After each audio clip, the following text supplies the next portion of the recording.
Yo, folks. Well, it's all in the title, and some of you probably saw it coming. But yes, this is official now. I'm leaving the game, basically quitting PTN for good. Now, this decision did not come that easily, and the things that led to me wanting to leave the game will be expounded on in a bit. I would first like to talk about the good points of Path to Nowhere and why it's kept me playing for 2 years now. Today, or rather the day on which this video is released, is the 27th of October, which is 2 years, okay? 22 for 2 years to the exact day that Path to Nowhere launched, which was on October 27th, 2022. Well, a game that I thought would only be a side game or something that I'll play for a short while until, a main game or something better came out. It's been surprisingly good, okay? I wouldn't lie. I have not regretted spending on this game. Not a lot, of course, over the 2 years, but enough to say that, wow, definitely something that I didn't see coming at the start.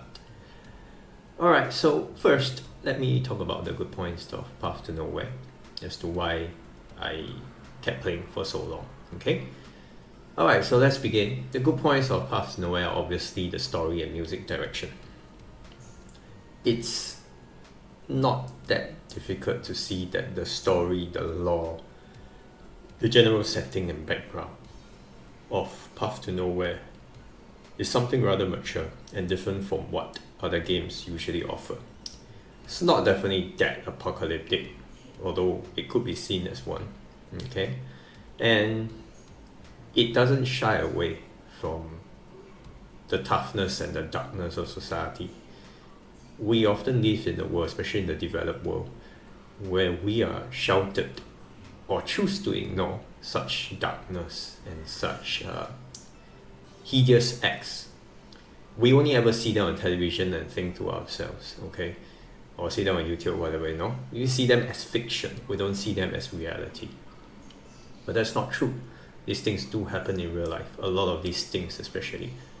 And they will keep happening. It's difficult for us as normal people or laymen to be able to stop these things from happening. But one of the things that we should do is to acknowledge that these things do happen and that we should not, turn a blind eye to them if we are able to. That is to say, if we can help, we should, or at least, be kind enough to show kindness to people around us and to strangers that we meet, because you never know what kind of trauma and what kind of background they had. They may have suffered from stuff that you've seen in the sinner's stories and interrogations, or even in the main story. And for PTN to have actually addressed quite a number of current day issues, modern day society issues, in the form of story, like event stories and the main story, is actually a very good move and something that I approve of. Of course, the music for PTN is also very good. I don't save a lot of pieces throughout the soundtracks from various events, but there are some that I definitely love and have even put into my daily playlist of sorts. The next good thing about PTN is that the gameplay does allow for challenging movement as well as tactics at times. Now, this is obviously subjective, okay? Some people might find it difficult, some people might find it easy. But in general, if you think about the average person, now this is just a very generous generalization, okay?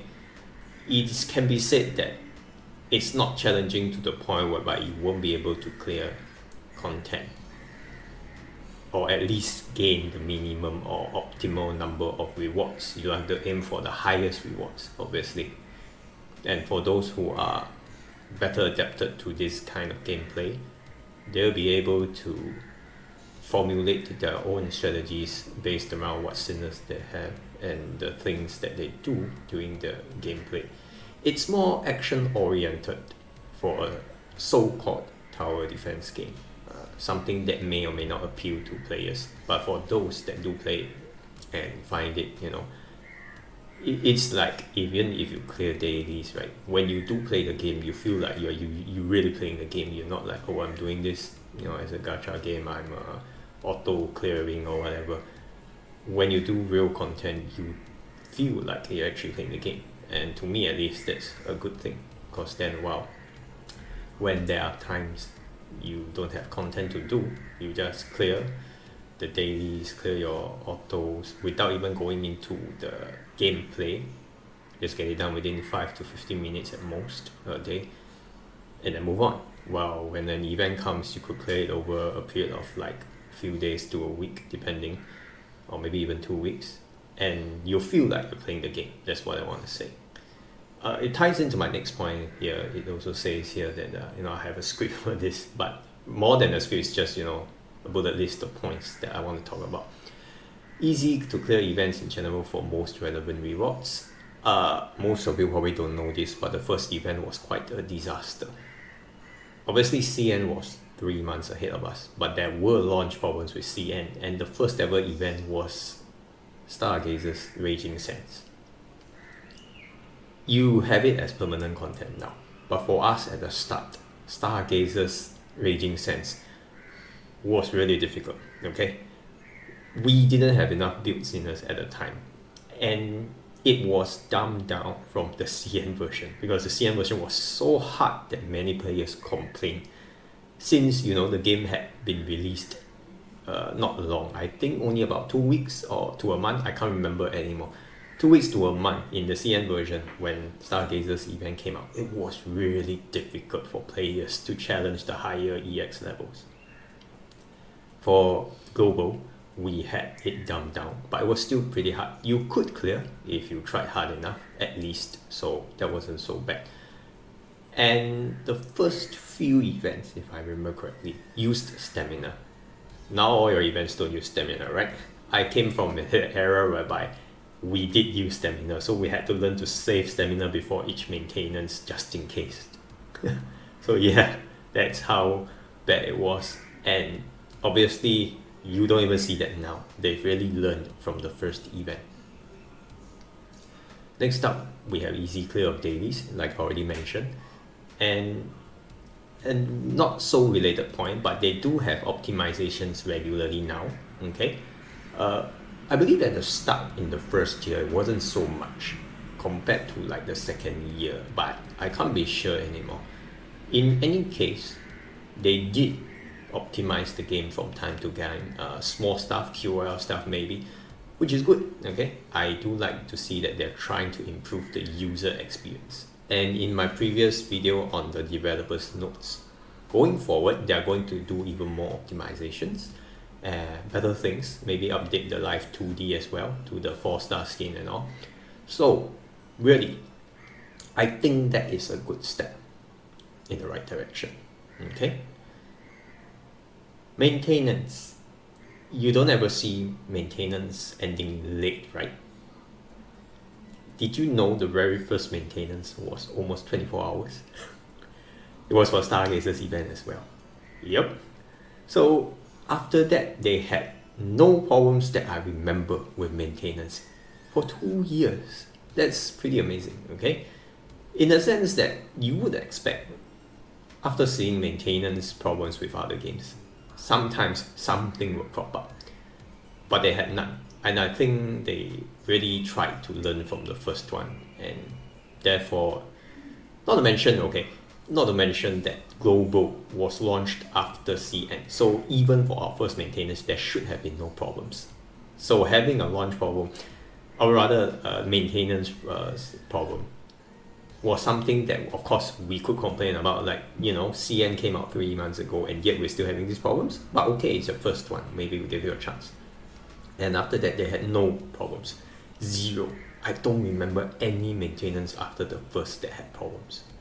Everything ended on time or earlier. So that's pretty good. You can't say that for many games, I think. I mean, number of games, yes, you could say that maintenance will always end on time, but the most infamous example, Fake Grand Order, yeah. Okay, and the last good point I want to talk about is the introduction of gameplay over the 2 years so far. such as Remnants of the Depths, Mania Training, Eternal Nightmare. All of these are different from the core gameplay, which was the main story, the story chapters, Broken Frontline, and Oblivion Pit, obviously. So they have tried to introduce, albeit a bit too slowly for my taste, okay, new kinds of gameplay modes to keep the game interesting. They must be applauded for trying, because they are trying to give you what should be allowed or should be usable within the game. For example, Eternal Nightmare, it's a roguelike. From the very start of the game, there were people asking, why don't we have a roguelike mode in this game when it's so conducive to the gameplay environment? So yes, it took a while before they implemented Eternal Nightmare. In CN, we are on the fifth Eternal Nightmare Sinner now. In Global, we have the 4th, Hestia. So you can see how long Eternal Nightmare has already been around. Most players that started around the first year mark, that is to say around the first year anniversary, probably don't even remember this kind of time. But I remember where there was no ROD, no Mania Training, no Eternal Nightmare. It's really different now, okay? And you have a lot of different kinds of content. And that is really good. It is a good step in the right direction. But as with all things good, there comes the bad, okay? So let's talk about the things that either upset me or the things that I feel they should have done better. Let's talk about the biggest elephant in the room, the main story. At the end of the first year, did we get chapter 9 or 10? I don't think we did. Okay, around that time we got chapter 9 or 10. Then chapter 11 or 12. Then chapter 13. Wow, we are updating the main story like one major chapter per year, almost. Maybe 1.5. Okay.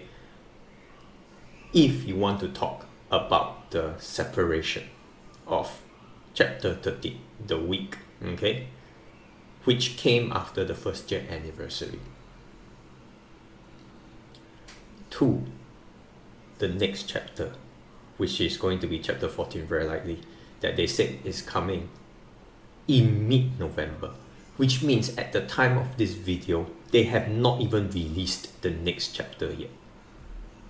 This is the main story, one of the biggest draw of PTN for a lot of players, and you only update one major chapter per year or so, okay? What? It's kind of like you had the side stories, correct? The event stories. You had a lot of them, and you wrote a lot of stuff for them as well. And they're good, okay? They're good. But shouldn't the main story have priority? Maybe I wouldn't say every 3 months. Maybe every 3 months can be a bit rushed. Development time and all, they do want to come up with other stuff. But every 6 months. 2 chapters a year or something. It would be helpful. We want to know what's going on. We want to know where this is going. Like even the event stories have not had a continuum. Sometimes we're not even sure when some side events happen. We're just guessing, okay? Until the developers have actually come out and said, we'll try to streamline the story from now on. You will know exactly when the timeline for events happen. That took almost 2 years though. That's, why wasn't this discussed and optimized beforehand? Or at least, planned for beforehand. And this comes to my next point. This is my biggest concern with the game, okay? There is a lack of clear developer communication. This is for CN version. What about global? Even worse. If you guys remember, there was an English tweet where it came out saying that they're saying they're sorry for not following the CN schedule exactly as is. Okay. And which part of the CN schedule are you not following? They didn't even say anything. They were not specific. So they didn't want to spoil. It was the JoJo collab, okay? We obviously know that at the time. But couldn't you have been more specific? Or even better, say nothing at all. yes, the players were disappointed already when we guessed that the JoJo collab wouldn't come. But if you had said nothing at all, it would have been better than you coming out saying something vague and leaving players even more upset. The EN team, okay, for the communication, I don't even know if I can blame them or not. The current EN team, assuming that they changed it, okay, the current one on social media, at least that I can see, has been trying harder. But if the decisions regarding what to post on the English social media sites is made by IceNo, the developers at CN, then you can't blame the EN team either. You have to talk to IceNo. You have to ask IceNo what the hell is going on with the communication. And this is global. We're getting nothing.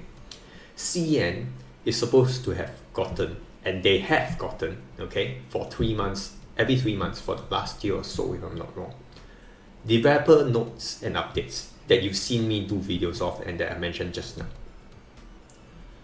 Yet even in those updates, okay, they don't give enough info. They give just crumbs. Things that like, oh, we are going to be doing this, going to be doing that, a little bit here, a little bit there, and sometimes not even answering some of the more important questions or more pertinent questions that players ask. They only cherry pick what to say and what to answer. Now, a lot of companies do this, so it's PR, okay? Without this kind of PR, you cannot control the fallout if something bad happens or, you know, drama or whatever. So I give it to them. Maybe they want to avoid some of these. But the thing is, they could still have given us more info in the CN version, I mean. This is the CN players, their main player base. And they're not even giving them enough info. What more us? The latest update gave more info than usual, which is a good step in the right direction. But I would hope that they still try and strive to give us more, especially pertinent questions, hard-hitting questions that the player base hopes to get answered. Trust, once lost, is not easily regained, so they should know that already. And once every quarter is a bit, I would say, too much. Regular communication with the player base, especially in today's society, okay, where we are always looking to PR. Every single company knows, if they are worth the salt, that is, that we need to have a PR department in the company, okay? Because our relations with the public and our image is so important to the companies. And yet the PR for PTN has been, at best, okay, dismal. I don't even know what to say. I don't know if they don't care about the PR or if they have no money to hire a good PR team, at least a decent one. I don't understand exactly where they're getting their PR moves from. Certainly, they've tried to market the game. Every anniversary, collaborations happen, okay, especially in China. And some of these collaborations are finally making their way out of China. For example, the mangaka of Pop Team Epic, the event has been confirmed to come to global since they had the trailer for that. So, I'm okay with that. And it's great that they are trying to bring more collabs out. But in terms of player communication, can they not do more? I don't want to compare, but I have to here. I'm playing Wuthering Waves, I'm playing Helldivers 2. Now let's not talk about the drama in Helldivers 2. Let's just talk about how the developers recently actually tried their best to listen to players, okay? And then implement things in the game. So we can say that at least they tried to interact and have earned some of that trust back with the community through player interaction. That's really important. And for Wuthering Waves, they do communicate with the community. A lot of social media posts announcing events. They do have a developer team social media as well. And obviously at the start it was bad, but now they started listening to feedback. They actually tried to do things better. And their first ever live stream Maybe it wasn't so great, it was a bit scuffed, but at least they tried to give us information. Part of that can be attributed to leaks, okay, getting out of hand. But you cannot say, okay, that Wu and Helldivers 2 have done less with respect to player interaction than PTN. PTN has done next to none. And this is CN as well. I really don't know what to say. Is it so difficult to have a PR team when your image now, okay, in today's world is so important? Think about the advertisements. People have complained about advertisements for a very long time. Where did they even get the decision makers for that? To come up with advertisements that totally break away from the flow of the game, from the pace of the game, that don't even show the gameplay, and then come up with lewd stuff. If people come in because of the lewd stuff, they think they expect something like that, and they get something far different. It is unlikely that they will stay, right?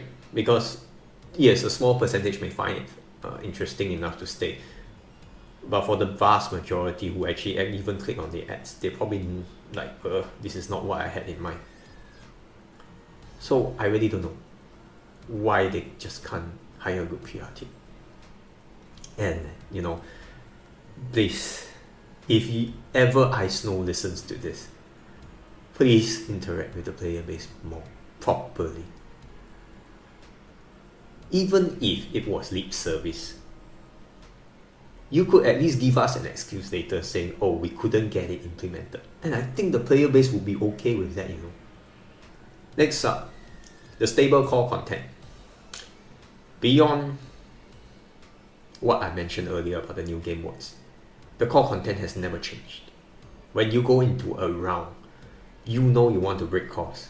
You need core breakers. You need to clear. And most of the gameplay is based around breaking cores.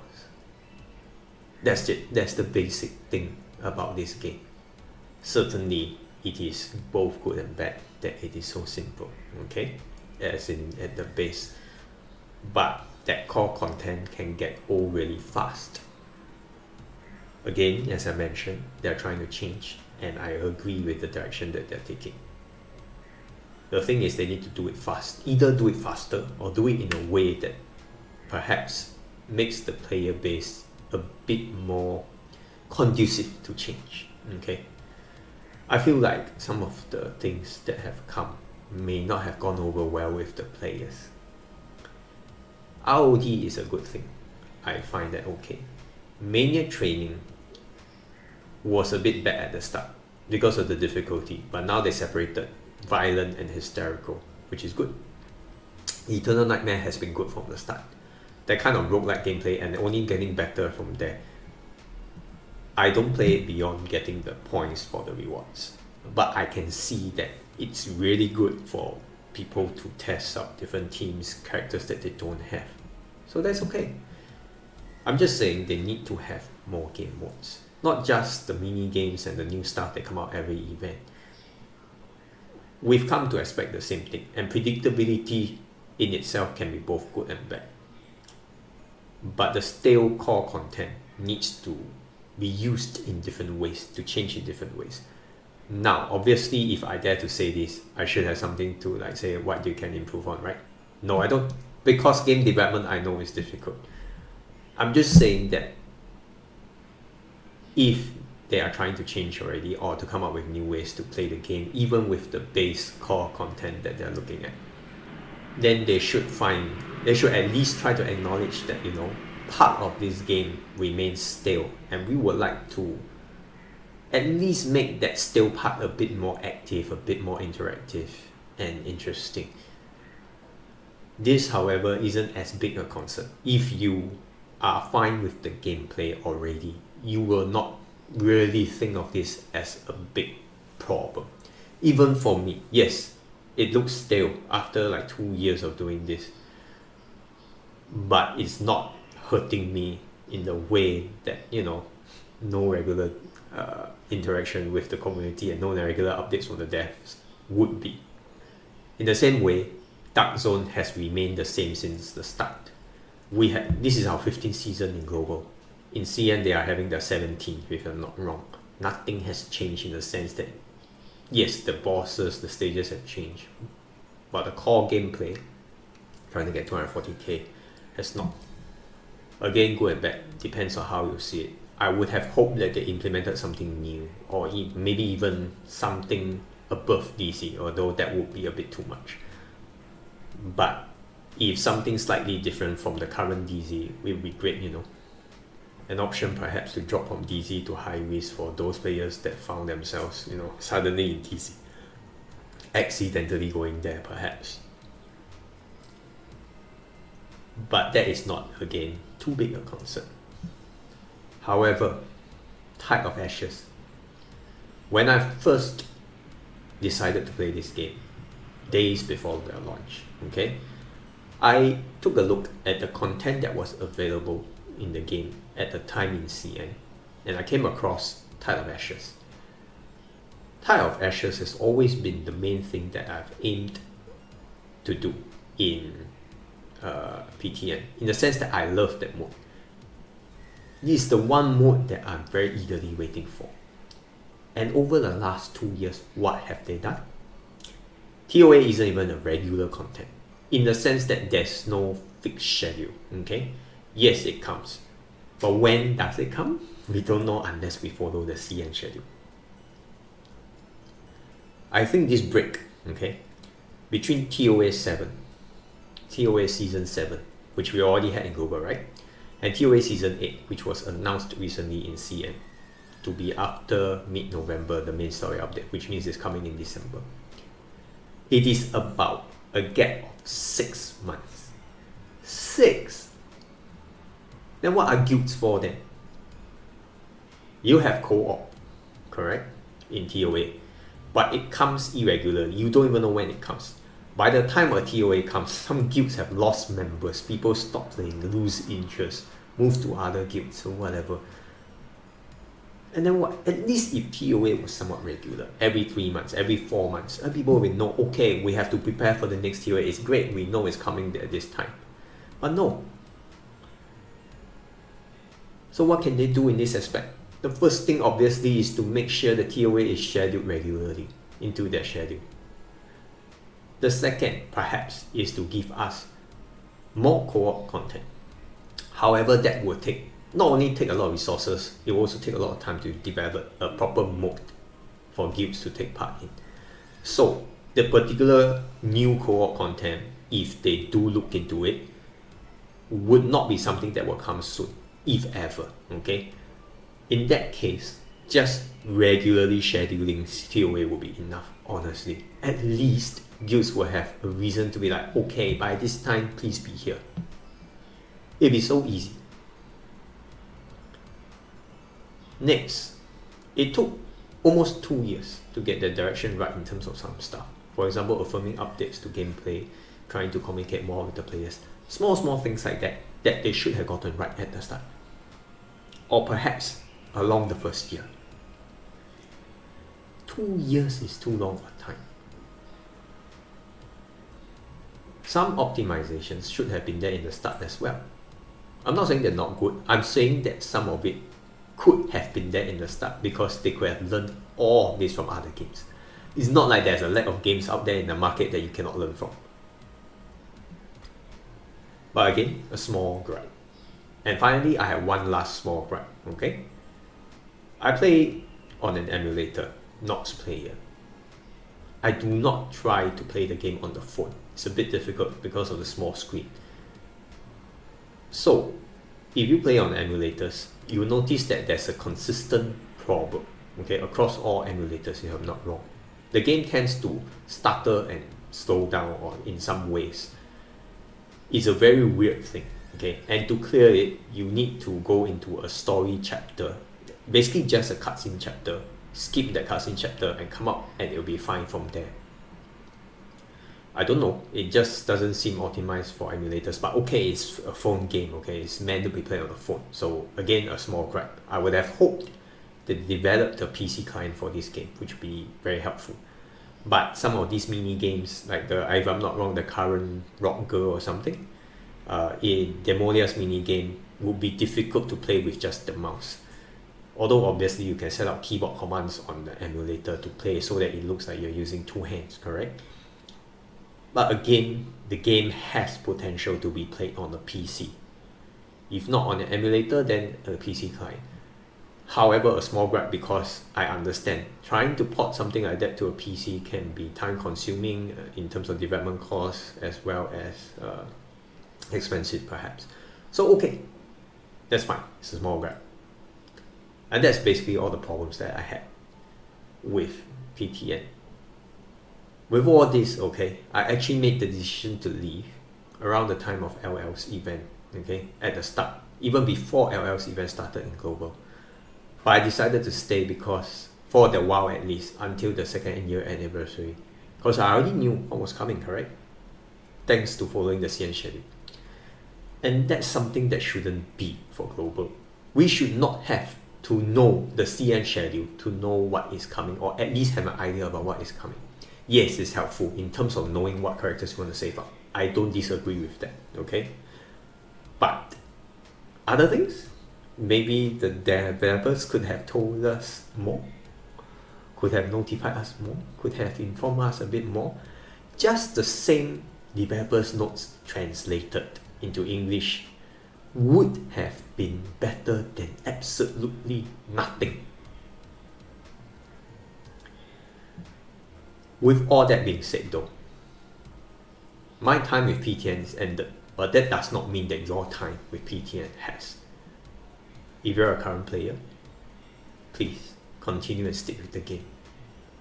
I sincerely hope it succeeds in the long run, it stays for many years. I like the game, okay? Simply put, I like the game, and I do want it to succeed. It's just that my time with it, to me, is over.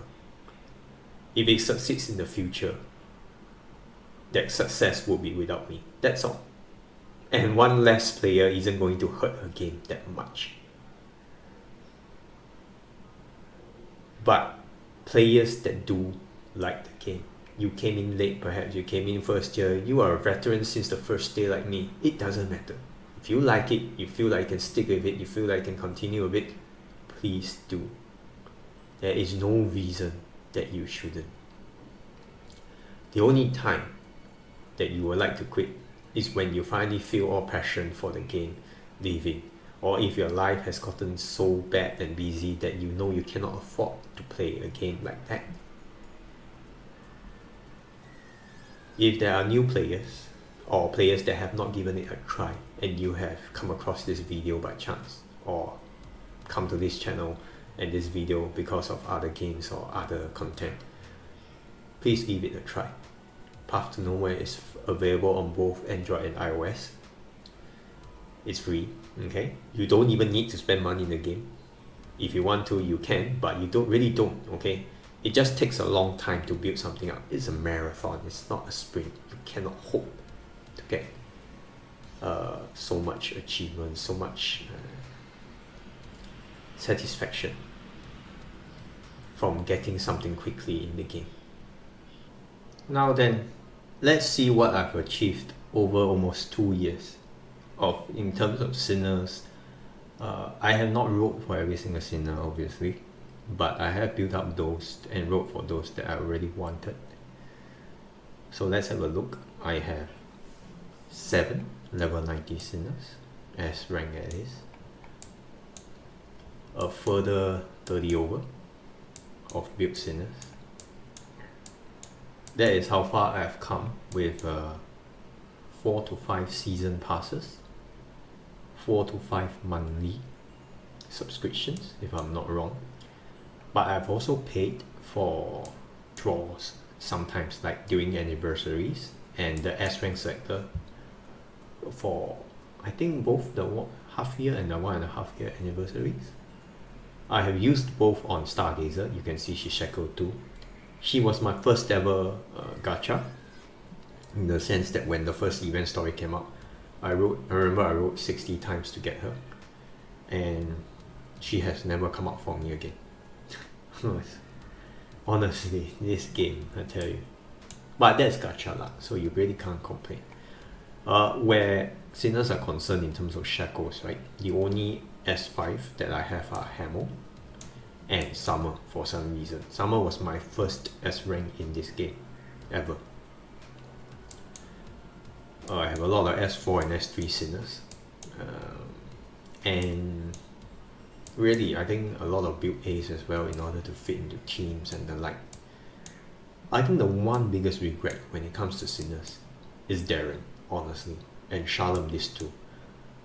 I didn't really want to spend, okay? I did spend to get Darren, obviously, to S3. And even for Shalom.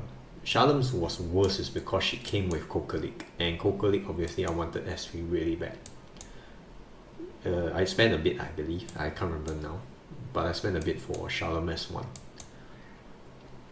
Still, it's, it's all over now. And I believe I'm missing 7 sinners total in the game. I built every single sinner except I even got Rahu thanks to that off banner, but I have not built her. Not bothered anymore. So yeah, that's how far my account has come. It's possible to get a lot of sinners to 85 or 90 depending on what you do, but there is no need to if you are relatively new. Level 70 is enough until you get like 2 to 3 teams of sinners. You can start thinking about moving them to 80 and that's it, 80 or 81. Anything beyond is if you love the sinner, if you really want them to be good, because the increase in stats is not worth it for the amount of resources that you spend. Of course, a lot of these sinners have level 10 skills. The only full level 10 I think is Kokalik. No others are at full level 10 skills. If I would continue playing, then obviously... Wait, Yao might be at full level 10. Oh yes, Yao is at full level 10. So 2 of them are at full level 10 skills. And if I continue playing, Zero would also be at full level 10. But no, I'm not. Aileen never came for me. Startling. She was one of the standard banner characters that I liked. And she never came. Of course, she dropped off in relevance. But she still belongs in the Demon Stitch stack team, so yeah. As for designs, I really love the ones I love are always at the top. The skins for Bai, Yao is really good as well. In a cultural way, I guess. Drea and her skin, Stargazer, and the reference to Dune. If you don't know, Stargazer is Freeman. The blue eyes, the dark color skin. And the way she's a fortune teller, able to see the future, is a reference to Paul Atreides. Kokalik, obviously, I love her. Hammer as well. Zero is a bit of a surprise because Zero has that kind of playful look, but the neon lights, the semi-cat ear like scheme, I do like. 2 Raw is also a good one. Angel, obviously, in terms of design. Chelsea's skin, LL herself, Sumire is very good. Like, really, there's a lot of great art. But I think one of the reasons that this game may not have done as well as more recent games, perhaps, in terms of memory. For example, let's talk about Wuthering Waves. Animation is obviously better. They move, they're 3D. So maybe that's where Path to Nowhere may lose out in terms of art direction to others, because they have their own unique art, but that art style may not appeal to as many people as what is available out in the market. So there's that. Okay, but yeah, that's my account, okay, after 2 years. And that's really all I have for this video. Thank you for sticking with me for this long, and thank you of course to my former guild members now for sticking with me. Some of them have been with me through it since the start. Yeah, I'm also thanking all the viewers and subscribers that have come to my channel and left comments, given me encouragement. I'm sorry that I won't be able to do this any longer. There are other possible PTN channels. My channel is not big anyway, and I've never really been able to get it to go further. So, well, for subtitles of CN content, you already know Jiu subs perhaps. There's also Angsai for EN content alongside other gameplay content creators for PTN. I have also seen a few VTubers on Twitch and on YouTube that actually stream the game sometimes. We just wish, that they could have been more prolific, or at least more encouraged, because Yes, I know about the content creator program that just came out for PTN, obviously, but it's a bit too late, don't you think? If they had done that at the start, maybe more people would have been encouraged to create content for PTN and therefore gotten word out of the game earlier. But, well, I guess better late than never. So, what about the future of this channel? I used to upload videos of games that I play, so PTN being such a regular upload was never in my plans, perhaps, if I were to put it that way. I will hope that I can continue to put out videos or streaming. While it seems like it will be more difficult, I think it will be easier because, for me at least, because I just have to, or rather I love to interact with people where I can. So I prefer if I stream and I interact to both the English and Japanese viewers that come, especially for the games that I am currently playing and perhaps plan on streaming sometime. Right now I'm playing Wuthering Waves and Helldivers 2. For Wuthering Waves, the content creation market is saturated. There's no need for me to like do anything. I don't have anything good to add to the conversation in a sense. If I were to stream Wuthering Waves, I think it'd just be like doing the Tower of Adversity and chatting with people, or doing certain events or co-op events. I guess so. Maybe uploading vids sometimes of my TOA clears or hologram stuff, but I don't feel like my gameplay in that game would be good enough to put on the net. So that leaves Helldivers 2. Again, the content creation market is probably rather saturated for that. There's a lot of good and bad channels out there for the game, okay? So more for streaming. Like Helldivers 2 is easier to stream, and ask, hey, your viewers can now come in because there is a friend code that you can generate in the game. You can ask viewers to come in through your friend code, so no outsiders, no public pucks will be able to join. And Helldivers 2 is getting a kind of a small resurgence. And I do like the game in the sense that while not everybody will be there to try to work towards a collective aim, it still helps if someone is there to, play with you at the end of the day. It's co-op after all. Yes, there's friendly fire, obviously, so that's funny for one. But it's a game where you can cooperate and have some third person, shooting fun. So I guess that'll be it for the foreseeable future, that I will likely stream Helldivers 2 from time to time, maybe make some commentary videos or opinions of things that might come up, war bonds or the like. Maybe talk about Wuwa as well, certain opinions about upcoming characters that I might be interested in. But for the foreseeable future, Wuwa does not have anything I really am interested in terms of characters, okay? Maybe I can react in a sense to the trailer information for new patches for Wuwa, yes. As for other games, the two other games are unfortunately, they're also gacha in a sense. I believe they will be anyway.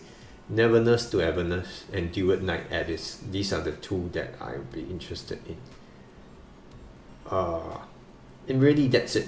Like my channel may no longer upload as much, okay? I could also do perhaps almost weekly presentations or bi-weekly presentations of information on stuff that I've always been interested in since childhood and would like to tell the world more about. Certainly YouTube will have better videos, but doing a live stream now and then for the small majority or a small group of people who are interested to learn more about certain topics, or who just want to, relax and listen and learn something new. For example, I am very interested in astronomy, black holes and the like, and I do keep up with news on space where I can. Yeah. So I could do something like a small stream for black holes, learning about them, learning about space itself. Why not? Something like that could be helpful for others. My aim here is to try and get into the content creation space for a smaller group of people in my own niche, but that is getting harder nowadays.